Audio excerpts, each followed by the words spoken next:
بۆ ئافرەتان ئەگەر ئافرەت زۆر ئەو خەوەی دەبینن لە خەوێدا وا بزانێت چۆتە ئارایشگایەکی خۆی جوان دەکات، سەر و قژی خۆی دادێنێت، مەسەلەن خۆی جوان و تەرتیب و ڕێک و پێک دەکات. چەند معنایەکی هەیە بۆ ئافرەتان. یەکەم خەوێکی نەفسی و دەرونیە، واتە چونکە ئافرەت زۆر ئەو حاڵەتانەی هەیە کە خۆی جوان دەکات، ها بڵین سەری شانە دەکات، دەچێتە ئارایشگای و کوڕە هەزار و یەک شت دەکات. ئەو خەوا خەوێکی نەفسی و طبیعیە، واتە زیاتر بیر لێکردنەوەیە و ڕۆژانە کە ئەو کارەی دەکات حاڵەتێکی ئاساییە وەکو دەرونیەن کە ئەو شتەی دەکات لە مێشکیدایە خەوی پێوە دەبینێت. و هەندێک جاریش هێمای نەمانی خەموخەفەتە و هێمای سەرەتایەکی نوێیە، و هەروەها هێمای دەستکەوتێکی چاکە لە ژیاندا، بە تایبەتی ئەگەر ئەو ئافرەتێک ئەو خەوە دەبینیانی لە کاتی خەوەکەیدا خۆشحاڵ بێت و دڵی خۆش بێت و هەروەها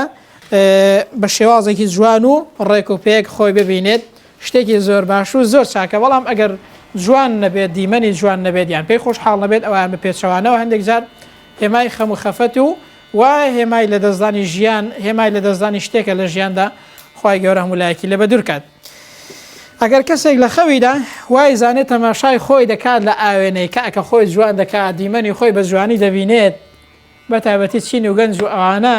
خۆ جوانکردن یاخۆ تەماشاکردنی خۆت لە ئاوێنەیدا، ئەو خەوە خەوێکی گەنجانەیە و زۆر باش و چاکە و هێمای خێرە و هێمای نەمانی خەموخەفەتە، بە تایبەتی ئەگەر تەماشای خۆت بکەی لە خەوێدا، زادیمەنی خۆت بە جوانی و ڕێک و پێکی ببینی و دڵت خۆش بێ لە کاتی ئەوەی کە تەماشای خۆت دەکەی لە ئاوێنەدا